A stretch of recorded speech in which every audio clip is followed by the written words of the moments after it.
The third one will be achievements of the joint HELCOM VASAB Maritime Spatial Planning Working Group and Regional Baltic MSP Roadmap to 2020 by Andrzej Cieslak, co-chair of the working group.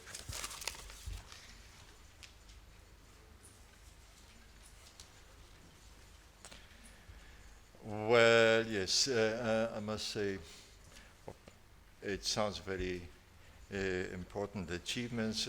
Okay, let's go.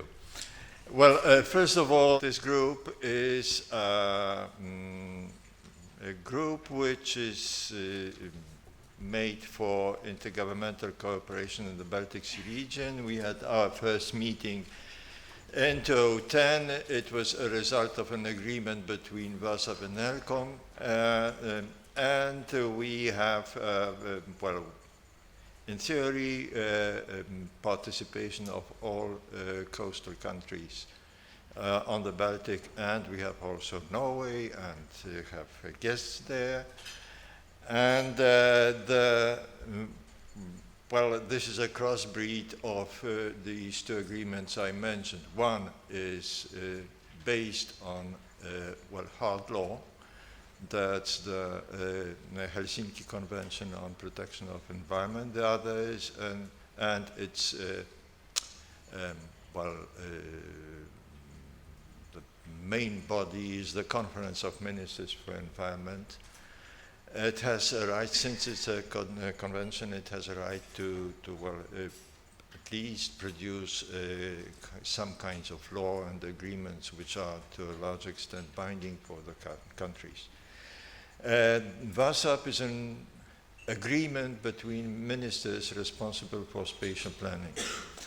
And well, it was found out that the objectives of the HELCOM and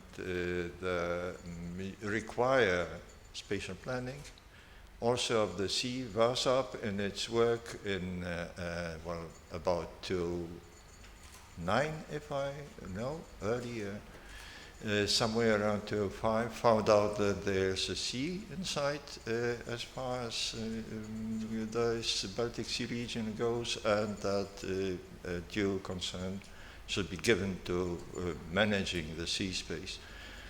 With that, the long-term perspective developed, and then we found these points of contact between the two organizations.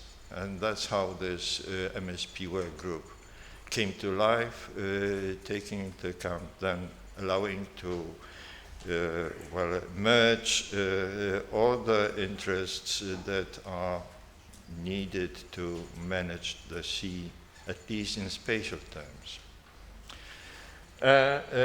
Well, our work, of course, it's a dialogue, and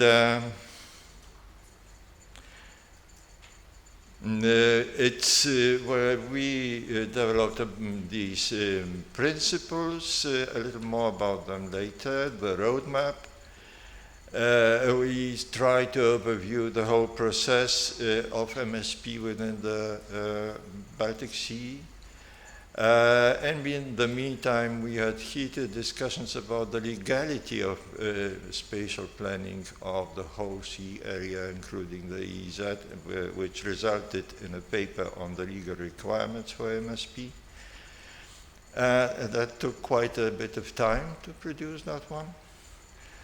And now we are having, well, this never-ending topic of ecosystem approach in MSP.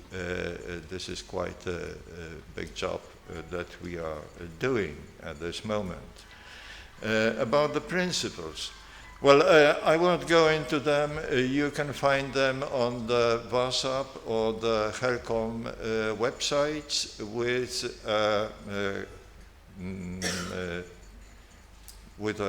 an explanation of the meaning we have put under each of these 10 principles, I would say decalogue for maritime spatial planning in the Baltic Sea. Just what I would like to underline is that the three basic characteristics mentioned in the first session by Mrs. Ulakowski of spatial planning are in fact reflected in these principles, and one proceeds according to these principles. Hopefully, these very democratic principles, these democratic ideas should be realized. Of course, it's very difficult. And how difficult, that's a bit later. Now, the important part that has resulted is the roadmap, which was recently developed and recently adopted by the HELCOM Conference of Ministers, and we hope will be accepted by the VASAB Conference of Ministers, which puts on the stage around the Baltic a kind of, well, roadmap is really a timetable for work.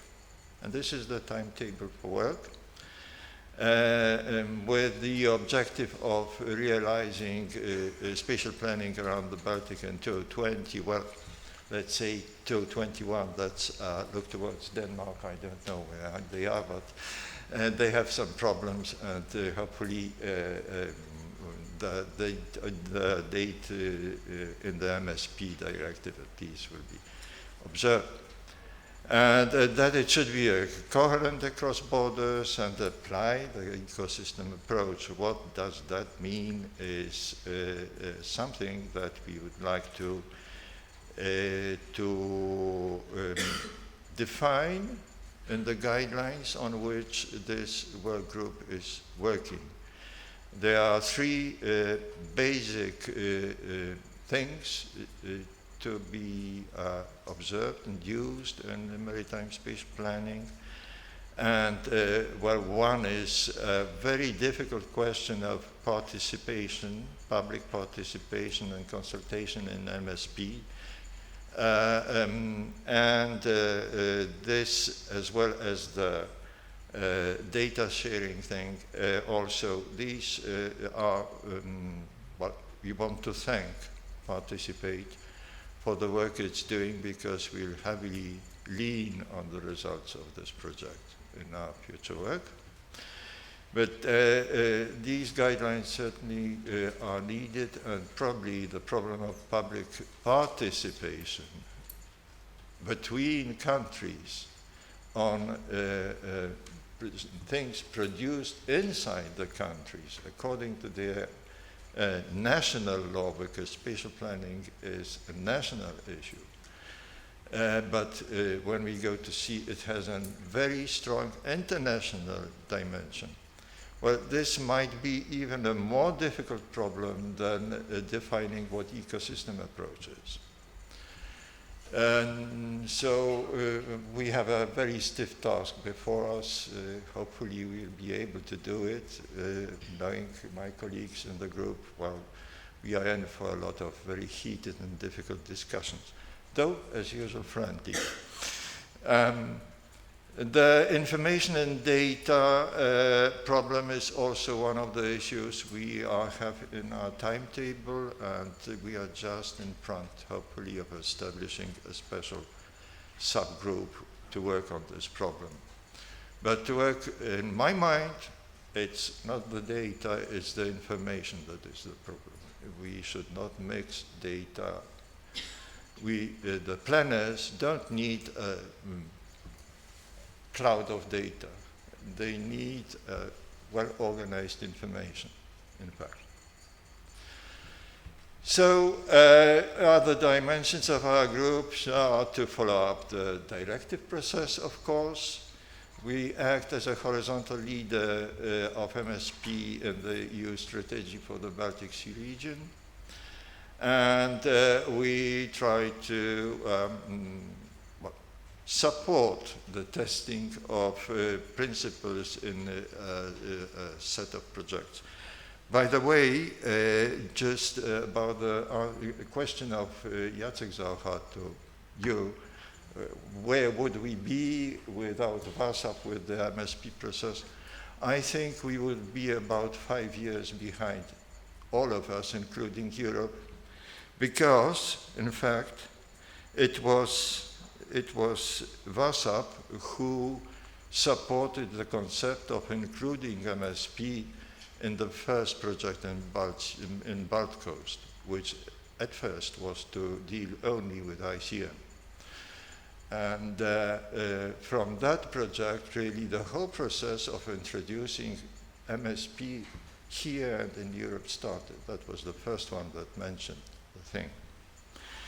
So without VASAB and its support and its continued support on all these mentioned here projects also, we would have a lot of difficulties. Well, these are the pilot projects which are, yes, I'm close, which are, well, we won't say the result of these work groups, but the work groups certainly has been making use of them and looking into the results during its work. It's also the Plan Bosnia project, a very interesting transboundary, one more transboundary project. And, well, Baltic MSP is in the air. Of course it's in the air because we are here. And, well, we have this framework directive. We have a very important movement on the Russian side because they start to work on the concept for their legislation. Aquatic maritime legislation, I'm sorry if I mixed up, but there's a very interesting title to that.